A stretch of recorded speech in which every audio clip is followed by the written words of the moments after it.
අදත් මගේ YouTube channel එකට ඔබම සාදරයෙන් පිළිගන්නවා. රසම රස පාට පුඩින් එකක් වගේ නේද පේන්නේ. ඇත්තටම මේක බොහොම රසයි. මේක හරි ලේසියෙන් හදාගන්න පුළුවන් බනාන පුඩින් එකක් තමයි මේ තියෙන්නේ. ගෙදර ගෙනාපු කෙසෙල් කනකින් කෙසෙල් ඇවර කීපයක්ම එක සැරේ මේ විදියට ඉදලා තිබුණා. ඉතින් මේවා අපිට යවන්නත් බෑ. පළතුරු කියන්නේ ඉතින් අපිට යවන්න හොඳ දෙයක් නෙවෙයිනේ. ඒ වගේම එක සැරේ කන්නත් හරි අමාරුයි. මොකද ඇඹුල් කෙසෙල් හින්දා ගොඩක් කන්නත් අමාරුයි. කැස්සෙන් බිරිස්සා වගේ දේවලුත් හැදෙනවා. ඉතින් ඒකෙන් හින්දා මං හිතුවා කෙසෙල් වලින් මේ දවස් ටිකේ කෑම කීපයක් හදලා මේ විදියට කෑමට ගන්න ඕනේ කියලා. ඉතින් ඔන්න මේ විදියට මං අද හදන්න ගත්තේ බනාන පුඩින් එකක්. හරිම ලේසියෙන් හදන්න පුළුවන් පුඩින් එකක් තමයි මේක. ඉතින් මේකට මම අරගත්තා කෙසෙල් ගෙඩි 5ක් විතර මේ විදියට පොතු ඇරලා සුද්ධ කරලා අරගත්තා. ඉතින් මේක තමන් හදන ප්‍රමාණය අනුව ගෙදර ඉන්න කට්ටිය අනුව මේ කෙසෙල් ගෙඩි ප්‍රමාණය අඩු වැඩි කරගන්න පුළුවන්. මම ඉතින් කෙසෙල් ගෙඩි 5ක් තමයි මෙතන මේ පුඩින් එකට මේ විදියට පොතු ඇරලා අරගත්තේ.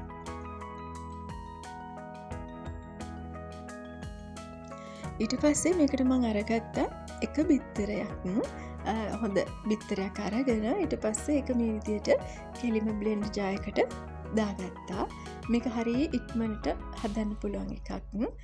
ස්ටීම් කරනකොට හෝ ආවන් එකට දාලා බේක් කරනකොට තමයි ටිකක් වෙලා යන්නේ. නැත්තම් පුඩින් මිශ්‍රණය හදාගන්න පුංචි වෙලාවයි යන්නේ. ඉතින් මේ බිත්තරේ දාලා ඒකටම මම මේ කෙසෙල් ගෙඩි ටිකත් එකතු කරා. ඊට පස්සේ මේකට මම වැනිලා තේ හැඳ දෙකක් විතර මෙන්න මේ විදියට එකතු කරගත්තා.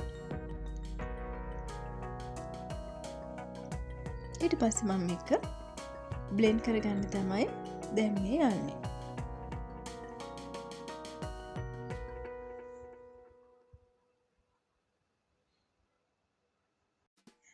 ඒ ටික ඔක්කොම බ්ලෙන්ඩ් කරගත්තම මෙන්න මේ විදියට තමයි තියෙන්නේ. දැන් මේකට අපිට ඕන ප්‍රමාණයට සීනි ටික එකතු කරගන්න තමයි තියෙන්නේ. සීනි කන්න කැමති නැති කෙනෙක් නම් ඒගොල්ලන්ට සීනි නැතුව මේක හදාගන්න පුළුවන්. අර කෙසෙල් වල තියෙන සීනි ප්‍රමාණයෙන්ම පැණි රස ගතියම විතරයි. ඉතින් මම මේ සීනි හැඳි 4ක් 5ක් එකතු කරාට පස්සේ මම මේකට එකතු කරගත්තා පිටි කිරි. අඬු කෝප් එක වගේ ප්‍රමාණයක් මෙන්න මේ විදිහට එකතු කරගත්තා. ඒක උණු වතුරෙන් හැදුවේ තේ කොළ නැතුව උණු වතුරෙන් හදපු පිටිකිරි අඬු කෝප්පයක් එකතු කරගෙන ඒකත් දාලා දැන් බ්ලෙන්ඩ් කරගත්තා. බ්ලෙන්ඩ් කරගත්තට පස්සේ මෙන්න මේ විදිහට තමයි මේ පුඩින් එකේ මිශ්‍රණය තියෙන්නේ. දැන් ඒක පැත්තකින් තියලා ඊට පස්සේ සීනි ටික කැරමල් කරගන්න ඕනේ. පුඩින් එකක් හදනකොට කැරමල් කරගෙන අපි මේක පුඩින් මිශ්‍රණය එකතු කරන්නේ. සීනි ටිකක් මේ විදියට පෑන් එකට එකතු කරලා ඊට පස්සේ ඒක හොඳටම දිය වුණාට පස්සේ ඒකට උණු වතුර චුට්ටක් දාලා කැරමල් කරලා ගන්න තමයි තියෙන්නේ. ඉතින් මේ විදියට මේ තියෙන්නේ මං හදාගත්ත කැරමල් එක.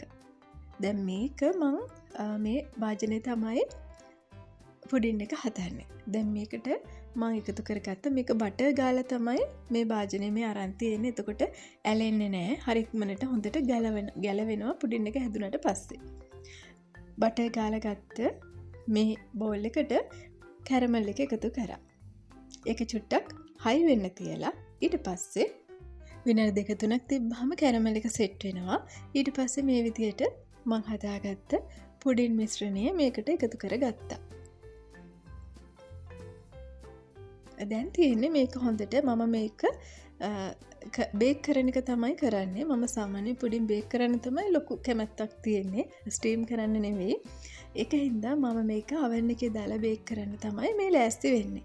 ඉතින් එතකොට මේක ෆොයිල් කොලයකින් හොඳට වහ ගන්න ඕනේ.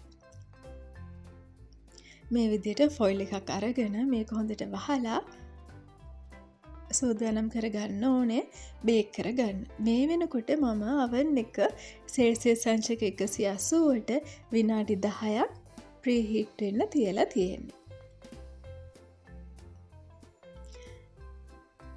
ඉතින් oven එක මේ විදිහට හීට් වෙන අතර තමයි ඔන්න මේ විදිහට කවර් කරගෙන oven එකේ අපි බේක් කරනවා නම් මේ වගේ වතුර භාජනයක තියලා තමයි බේක් කරන්න ඕන. දැන් oven එකේ තියලා සෙල්සියස් අංශක 180ට විනාඩි 50ක් මං දීලා තියෙන්නේ බේක් වෙන්න. දැන් තියෙන්නේ මේ විනාඩි 50කට පස්සේ පුඩින් එක හොඳට බේක් වෙලා ඉවරයි. ඔන්න බලන්නකෝ.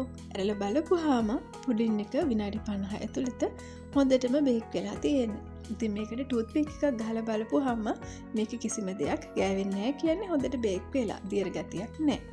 දැන් මේක මම හොඳට කූල් වෙන්න තියනවා. කූල් වෙන්න තියලා ෆ්‍රිජ් එකෙන් තියනවා තව පැය 2ක් විතර. දෝනිය එක්ක යන්න ඉස්කෝලේට ගිහිල්ලා එනකොට ඔන්න පුඩින් එක කූල් වෙලා ඉවරයි.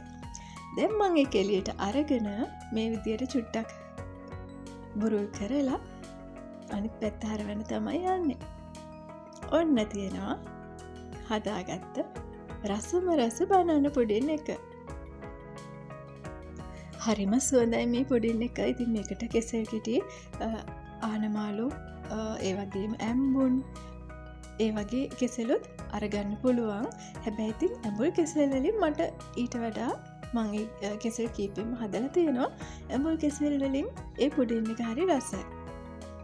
ඉතින් ඉතුරු වෙලා තියෙන කැරමල් ටිකත් ඔන්න ඔය විදියට මේ පුඩින් එකටම එකතු කර ගත්තට පස්සේ ඔන්න තියෙනවා රසට හදාගත්ත පැණි පාටට තියෙන පුඩින් එක.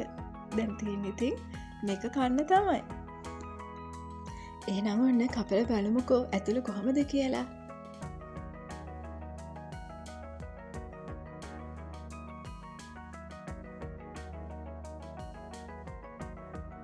මේක හරිම රස පුඩින් එකක්. මම සාමාන්‍යයෙන් හදන්නේ ලේසි කෑම.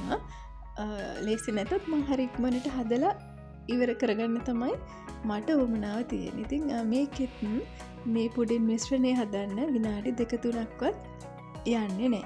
ඊට පස්සේ පුඩින් එක මේක බේක් කරගත්ත හින්දා බේක් කරගන්න මට විනාඩි 50ක් ගියා.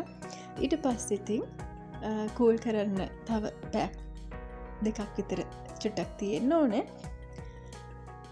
ඒ ඇරෙන්න පැය භාගයක් වගේ තිබ්බත් ඇතිද වැඩිපුර ටිකක් වෙලා තිබුණොත් හොඳට ගලව ගන්න පුළුවන්. හොඳට කූල් වුණාට පස්සේ ඒ ඇරෙන්න මේ පුඩින් එකට ලොකු වෙලාවක් යන්නෙම නැහැ. හරි ඉක්මනට ගෙදර ගෙනල්ලා තියෙන කෙසෙල් වලින් හදාගත්ත රසම රස බනාන පුඩින් එකක් තමයි ඉතින් මේ තියෙන්නේ. ගෙදර හැමෝම බොහොම සතුටින් බොහොම රසයි කිය තමයි ඔන්න මේ පුඩින් එකේ රස බැලුවේ. ඉතින් එහෙනම් ගෙදර කෙසෙල් ගෙඩි හැම වැඩිපුර ගෙනාපු වෙලාවක හොඳට ඉතුණු කෙසෙල් ගෙඩි කීපයක් දාලා මේ විදියට බනාන පුඩින් එකක් හදලා රස බලන්නකෝ.